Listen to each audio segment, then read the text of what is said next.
The history of the United States is often associated with events like the arrival of Christopher Columbus in 1492, the English settlements at Jamestown and Plymouth in the early 1600s, and the American Revolution that led to the birth of a new nation in 1776.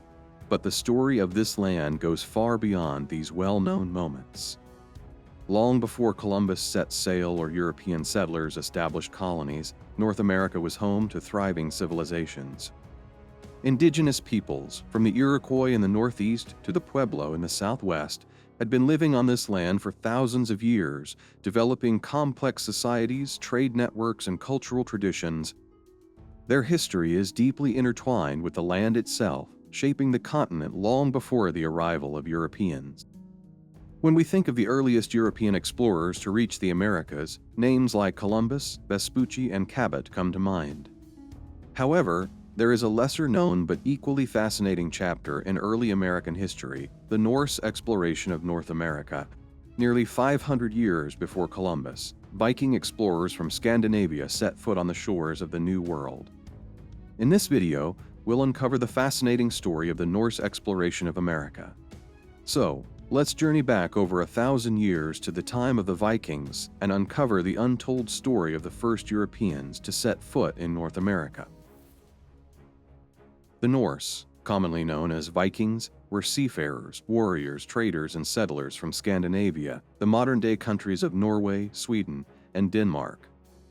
The Viking Age, which lasted roughly from the late 8th century to the early 11th century, was marked by their daring raids, long voyages, and the establishment of settlements across Europe and beyond. Despite their reputation as fierce warriors, not all Norse people were raiders. Many were farmers, merchants, and skilled craftsmen.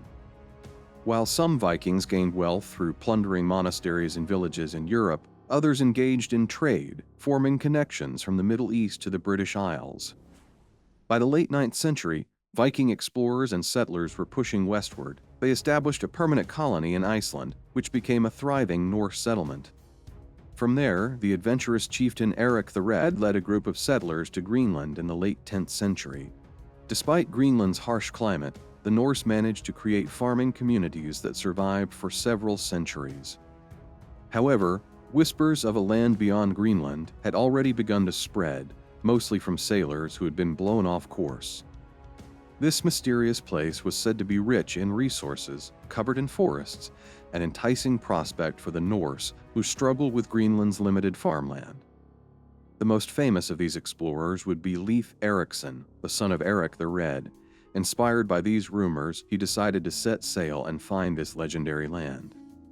Around the year 1000 AD, Leif Erikson gathered a crew of about 35 men and set sail from Greenland, determined to explore the lands to the west.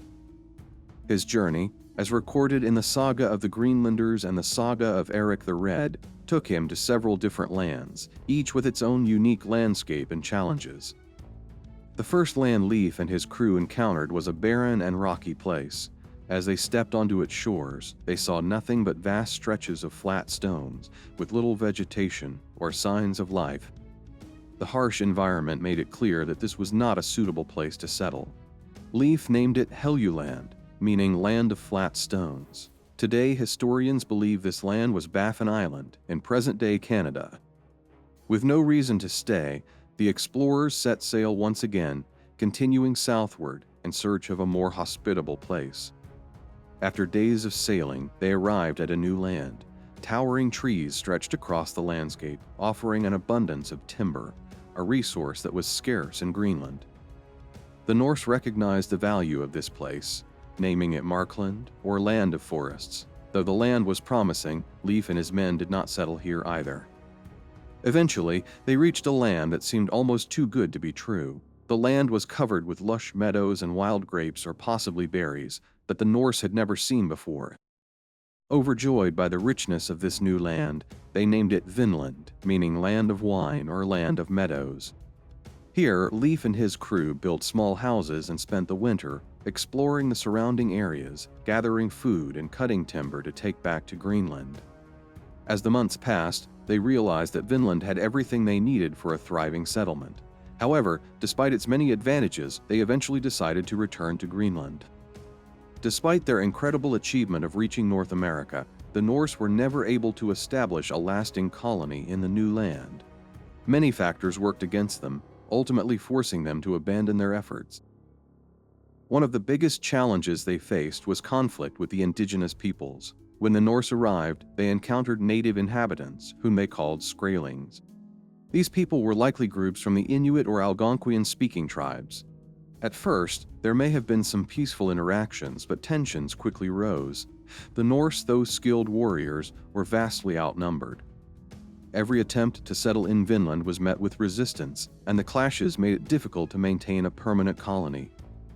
Another major issue was the isolation of Vinland from the rest of the Norse world. Greenland itself was a fragile settlement, struggling to survive in a harsh environment with limited resources. Supporting a colony across the Atlantic with no established trade routes or reinforcements was nearly impossible. Unlike later European powers, the Norse lacked the infrastructure and population to keep a settlement going across such a vast distance. To make matters worse, climate change played a role in their struggles. Around this time, the Little Ice Age was beginning, bringing colder temperatures and harsher conditions across the North Atlantic. As the weather worsened, sailing across the open ocean became even more dangerous. Greenland itself began to decline, and if the Norse couldn't even sustain their own settlements in the Arctic, a colony across the Atlantic was out of the question. With all these challenges stacked against them, the Norse had no choice but to abandon their attempts to colonize North America. Yet their story was not forgotten. It lived on in the Icelandic sagas, passed down through generations as a tale of bravery, exploration, and the first European contact with the Americas. Today, Leif Erikson is celebrated as the first European to set foot in the New World, and his achievements are recognized in both the United States and Canada. In fact, in 1964, the U.S. officially designated October 9th as Leif Erikson Day to honor the Norse exploration of America. In the next video, we'll explore what happened after the Norse left, leading up to the arrival of Columbus and the age of European colonization. Stay tuned as we continue our journey through the history of the United States.